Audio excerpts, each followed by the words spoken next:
大家好，欢迎来到快乐手工。朋友们还记不记得这个手机包？我用到现在也快大半年了哈，它呢旧了，我呢就想做一个新的。这个天凉了嘛，我想用条绒的面料做一个手机包。那趁此机会呢，我也可以训练训练我的手艺。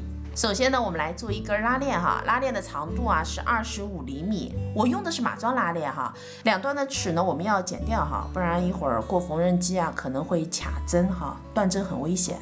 这个拉链呢用多少剪多少，而且呢不分正反面。那装拉链头呢就非常方便，一会儿呢就能装上。如果有工字扣和子扣，也可以把它给夹上。接下来呢，我们在拉链开口的地方哈，反面折下来，两边呢各侧一条线，我们把它固定一下哈。那收口的地方呢，我们剪一个布片，两边呢向里烫进一个缝缝，我们把它尾巴给包起来，这样侧一条线。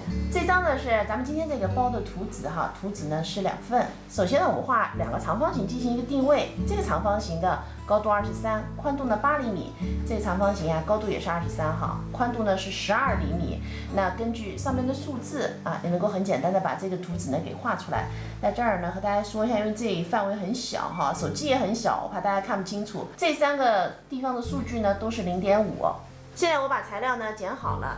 咱们这个大的图形哈，它需要2份，是在中间的。这个图纸呢，它需要4份。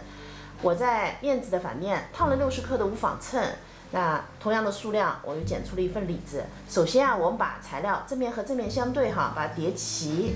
我们车上这段线，那缝缝呢是1厘米，我们把这个4条线呢给车上，包括里子哈。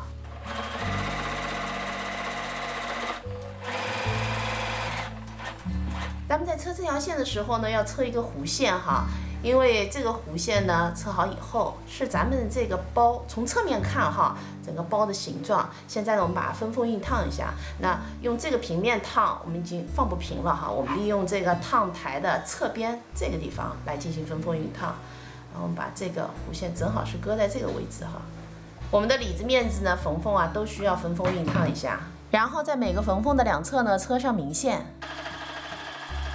接下来在里子上做2个拉链口袋，剪块面料哈，对折以后呢，车上这3条边留一个反口，翻到正面，然后上面剪一个口子，把拉链搁上去，固定好。这个是我做好了，我们需要做2个哈，然后我们把做好的口袋呢搁在里子的中间，车上这4条边，里子上的口袋呢就做好了。我在面子上边，这边呢固定上了一个低字扣，这边呢固定上了一个长包带，位置呢是离侧边1.5厘米的地方哈。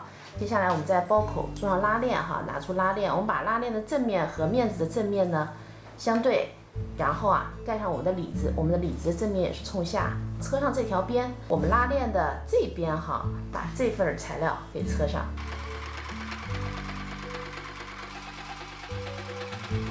2边拉链呢固定上了哈，接下来呢，我们啊把面子和面子对齐，里子和里子对齐，我们整个啊车一圈，在里子的底部呢，我们留一个反口。车好以后呢，我们从反口把包啊翻到正面，那我们用缝纫机把反口给封上，熨烫一下哈。手机包呢做好了，和我想象当中的包型不太一样哈。我想做的这个包型，它是个胖乎乎的。我这个是瘦肉型是吧？我的视频啊，就是用来抛砖引玉的，各位呢都是美玉，我呢就是一块小板砖，哪儿需要哪儿搬。